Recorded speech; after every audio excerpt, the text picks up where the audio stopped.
welcome to BL Context. This is your host, Gitanjali Devakar. The central government has recently announced a relief package for India's telecom sector. Now, this sector has also recorded a debt of about 4 lakh crore rupees. Many feel that these relief measures may only be a temporary solution to the sector's problems. Also, the telecom sector has not witnessed any significant growth in its revenue. Will these measures help telecom operators survive, or should the government do more? To tell us more about the nitty-gritties of this story, we are joined in by Business Line's Mumbai Bureau Chief, Thomas K. Thomas. Thank you, Thomas, for joining us on BL Context. And it's a real pleasure to have you explain a very interesting story to us. Would you be able to briefly tell us about the current state of India's telecom sector and what warranted the need for such a package? Yeah, thanks, Gitanjali, and good to be back again. In terms of telecom policy, after the 1999 policy, which is hailed as a game-changing policy, it was called the New Telecom Policy 1999, where the government basically allowed operators to move from a fixed license fee, upfront fee, to a revenue share, model. So that kind of revolutionized and brought in the kind of framework required to massify telecom services over the next 2 decades, which we have seen now that India is now in terms of telecom coverage, in terms of tariffs, we are among the lowest in the world, and in terms of telecom penetration also we're doing fairly well. Okay. Down the years, what had also happened is because of certain policy measures and certain operators behaving in a way, it had put a lot of pressure on the telecom industry in multiple ways. So one thing, for example, was anytime a new operator came into the sector, they would launch tariffs which were really low just to get customers onto their networks. This happened in 2008 when the new 2G licensees came in, and then we saw it recently in 2016 when Jio came in. They came in with free tariffs and things like that. So that was one. Secondly, after the 2G spectrum scam, the government decided that spectrum would be auctioned from there on. So it was a good decision. But what they also did was, because the CAG had sort of flagged this 1.2 lakh crore notional loss because the government was not auctioning, the TRAI and the DOT got into a mindset where they started pricing spectrum very highly. So if you see the auctions from 2010 onwards, operators have been forced to acquire spectrum at a very high rate, right? So here you are stuck with a situation where you're acquiring the raw material required to offer services at a very high price. But at the same time, when it comes to charging consumers, they're not able to charge consumers because competition is so high that some operator or the other is always undercutting the market. So they were caught in a, the industry was caught in a sort of in a spin. So on both sides. So, and then, this whole thing about the AGR dues came in, which was around 2003, the dispute started. And the dispute was essentially whether revenues from non-telecom services should be included as part of the license fee revenue share. So operators pay a revenue share to the government, for using spectrum, getting the licenses. So it's about 8% of the annual revenue that they collect, they pay to the government.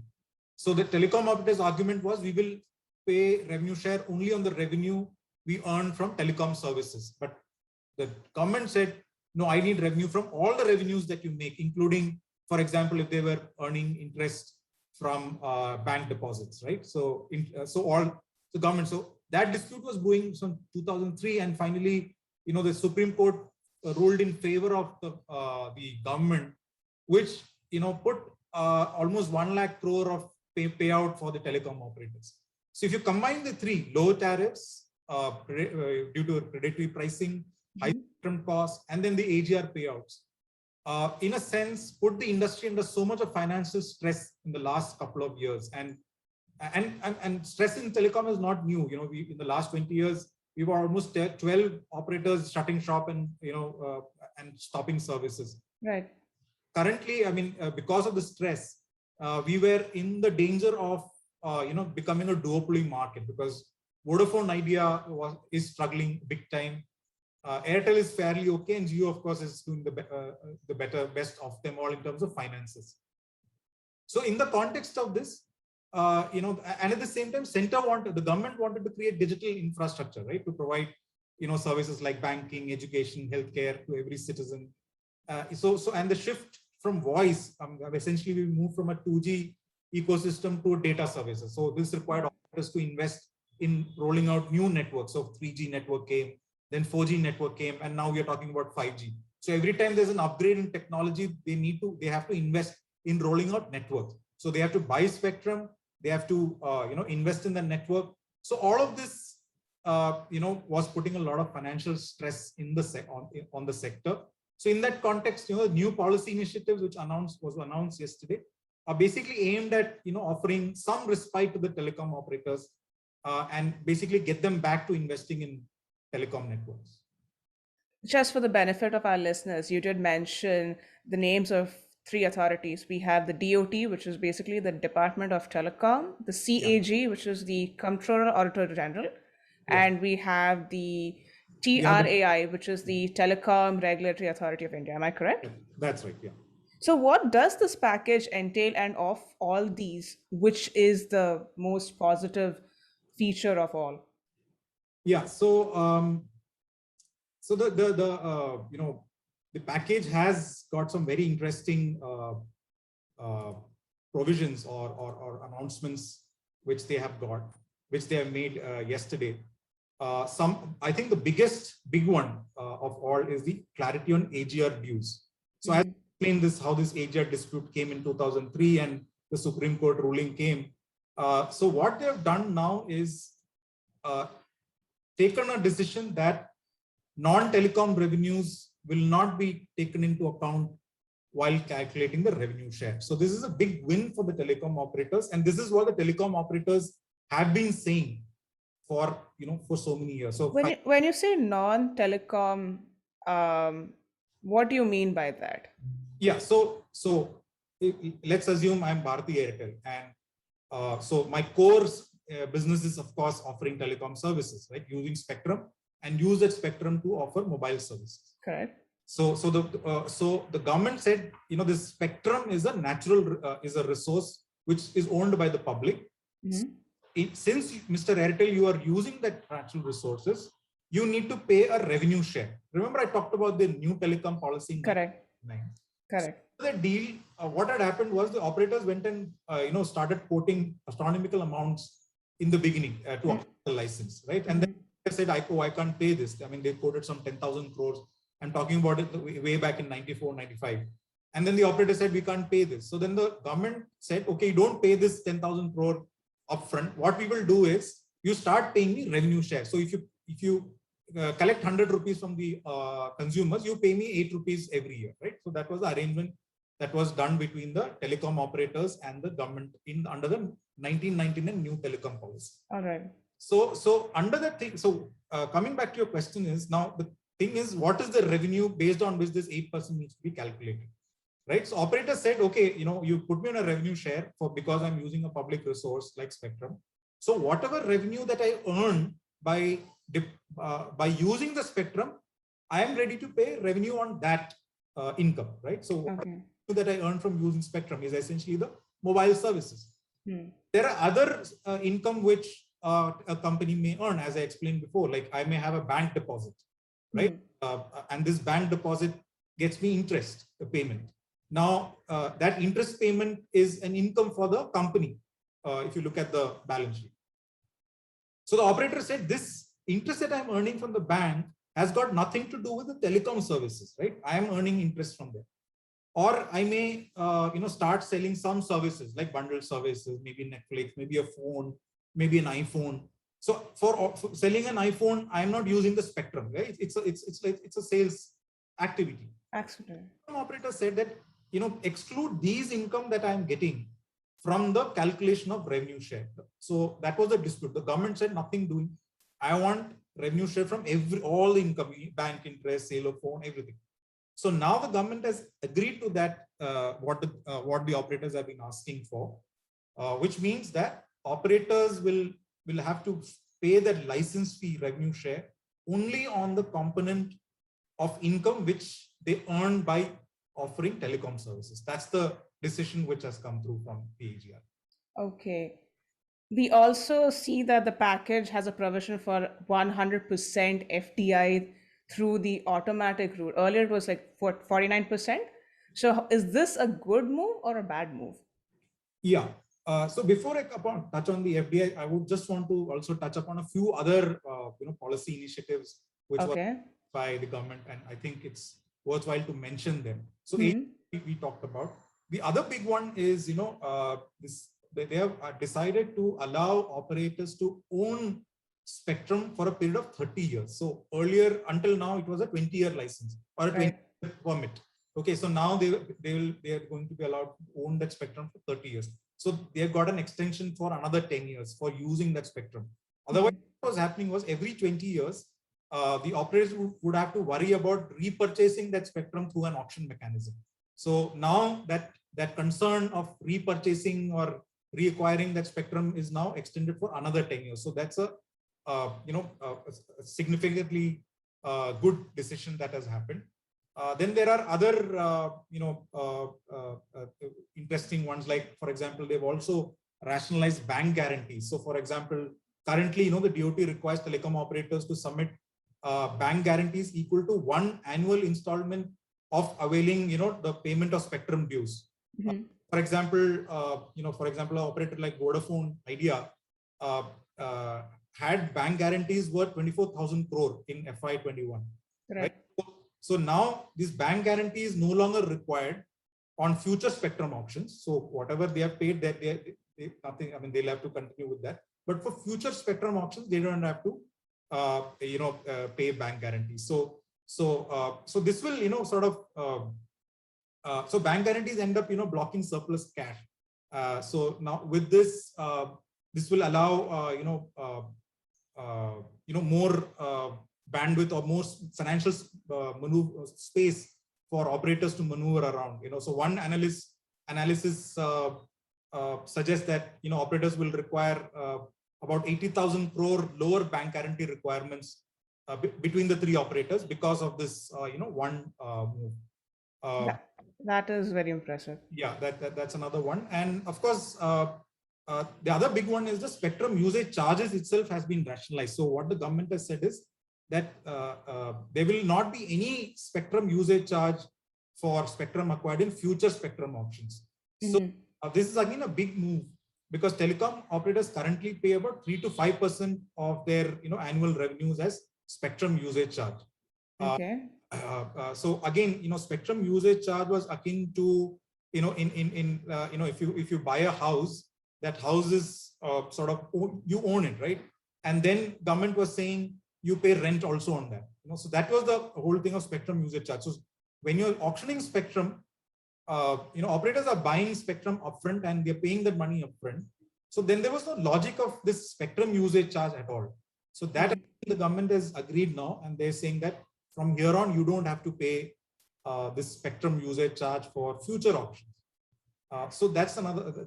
I mean, so these are broadly the big ones. You spoke about the FDI, allowing FDI. Yeah, exactly. Automatic route. So, so this, along with another announcement from the government, where they are saying that so they have allowed operators to defer spectrum payments, over after 4 years. So what the government is saying this, in the event that the operators fail to pay these deferred payments after 4 years, the operators have the option to give equity to the government. So, for example, Vodafone has to pay, after 4 years, a specific amount, right? Because, government has allowed a moratorium of 4 years in the current policy. So, let's say Vodafone says, look, I don't have the kind of money that I'm supposed to pay. So the government can convert that debt into equity and acquire stake. So one analyst suggests that this could amount to government owning about 26% in Vodafone Idea. Now, if Vodafone Idea fails to pay off that money. So that provision, combined with this allowing 100% FDI under automatic route. So until now, 100% FDI was allowed in telecom. but only up to 49% was under automatic route. Everything beyond that, you need to take approvals. So this automatic route and this, decision by the government that they will convert some of the debt into equity is basically aimed at encouraging foreign investors to come and invest, right? So one, it's automatic route, so you don't have to go to the government for approval, so you can come in and invest. Secondly, even if you invest, and let's say an investor comes in Vodafone Idea tomorrow and says, I'm going to invest some money and pick up some stake, but they'll still be worried. What if Vodafone is not able to pay the money 4 years down the line? Exactly. Sink. So here is the government saying that I will convert debt into equity. So it's like a guarantee which the government is giving to foreign investors. So these two provisions, I think, would is sort of good in terms of bringing in investors into the game. We spoke of spectrum allocations and those provisions being extended. Now, where does this leave India's 5G game?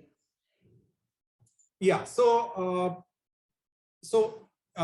while spectrum duration has been extended from 2030 and a lot of rationalization has happened on spectrum usage charges, one of the things that what will be crucial to watch going ahead would be the pricing of the spectrum. Mm-hmm. When you talk about 5G, that spectrum is yet to be auctioned by the government. Mm-hmm. For example, if you were to talk about 700 megahertz frequency band, that's where, but probably it's 5G services will be offered. Now that the pricing of this frequency band is so high that for the last two rounds of auction, the government has not received any bid for that, buying that frequency.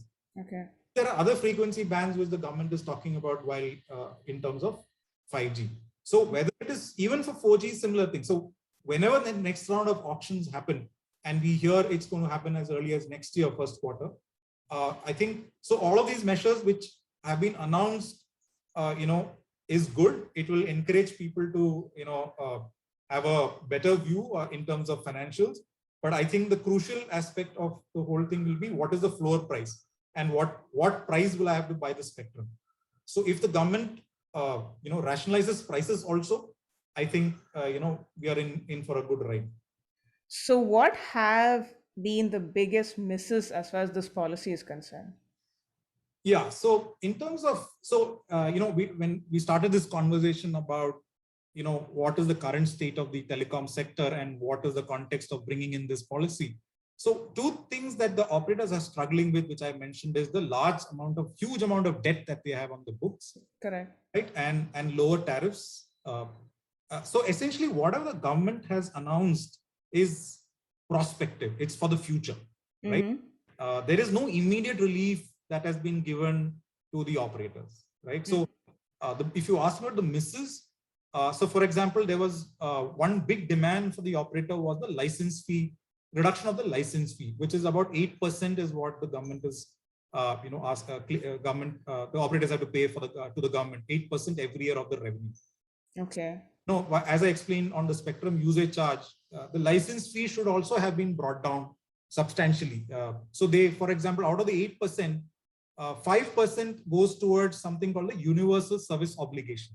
What is the universal service obligation? Is essentially a fund being collected by the government, mm-hmm, funding rural telephony, right? Mm-hmm. Now this fund is lying there, and a lot of this money has been used, has been wasteful expenditure. I mean, they've spent on things like Bharat Broadband, and we all know that Bharat Broadband has really not taken off. I mean, there's so much of wastage happening on that one project itself. Mm-hmm. There has to be a rethink on, do we need that USO fund, and if there is no need, what is the justification of collecting that 5% from the operators and putting in that fund? Because to be fair, operators themselves are now expanding the network. I mean, earlier we could have said the operators are only looking at the urban centers like Delhi, Bombay, but if you look at the network footprint, it's largely they've gone pan India, right? So yes, the rural areas have also they're getting there. I mean, it's normally 2G currently, yeah. But going forward, once the urban markets saturate, operators would go there. And to my mind, instead of collecting that 5% and putting into that fund, if you had given this rebate to the telecom operators, probably they would have been in a better place to use that rebate, that 5% decline in their revenue share, and increase cash flow and use that cash to investing in network. So that is one miss to my mind. And the other thing is, I think, we talk about predatory pricing. See, all of this is good. What are the, the operators have got and the telecom policy has come through. But one crucial element of the whole thing is tariffing. So we trade in that, we have the lowest. The lowest in the space. But the fact of the matter is, the operators today are really struggling to even recover the cost of their, operations. So I think consumers can pay a little bit more because, then they can demand quality of services. So right now, this patchy network, you go to, you may not get 4G at some place, because of, it's like a chain reaction. You're paying low, so the operators are not able to invest more on the network, and therefore you're stuck with bad services. So and the consumers pay a little bit more, and therefore there was a demand from the operators that, you put a floor tariff. Floor tariff essentially means that none of the operators can offer services beyond a certain point. So that would have addressed any, attempt of predatory pricing, right? So, and as I explained, if you want to really improve the immediate cash flows of the operators, you need to enable them to get more revenues from the subscribers. So today, if you look at the average revenue they get from per subscriber, is roughly about rupees 140 rupees per month from per user, right? 140 rupees is nothing, right? So can that be taken up to say 200 or 250 bucks? All right. That would have another 100 bucks, another 150 rupees to the operators would help them to improve the cash flow immediately. So I think, so to summarize, misses would be reduction in license fee, spectrum pricing. I think that will come in the future. Let's see. And third would have been something on maybe a floor tariff kind of a thing. So these three, I think, would be something we will look forward that the government will take it up going forward. But all in all, do you think these reforms would help telecom operators, especially Vodafone Idea, survive in the space? Yeah. So what this policy will essentially do is kick the can down the road. Basically. So what we were seeing was that Vodafone Idea would have died today or tomorrow if this not had happened. Now they've got 4 years, a sort of a lease life, right?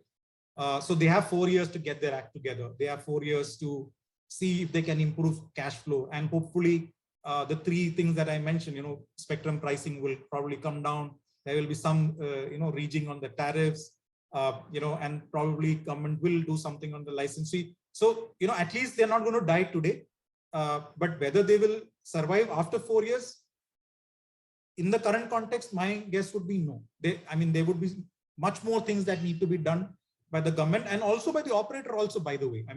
We always talk about, what government can do. There is also a story of what telecom operators themselves should be doing from here on, right?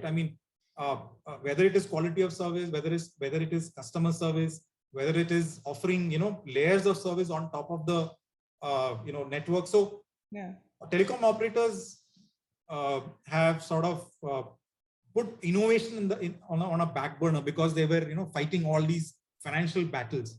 So this 4 years time frame will give them enough sort of time frame to think about all these things, and so combined with government support, their own innovative thinking and new services, new tariff structures. So the hope is that 4 years from now things will be better. So that is what this policy has done predominantly, but most of these policies are prospective. It is for operators who will survive, right? But you'll have to survive to reap benefit of all of these policy which the government has announced. Well, on that note, thank you, Thomas, for joining us on BL Context. It was a really insightful conversation. And yes, we definitely hope for things to get better in the telecom sector, at least in the next 4 years. Thank you so much for joining us. Thanks, Gitanjali. Pleasure talking. Bye. Stay tuned for more content. You may also follow us on our Spotify channel, BL Context, YouTube, Google Podcasts, Apple Podcasts, and our website, www.thehindubusinessline.com. Until next time, this is Gitanjali Divakar saying goodbye.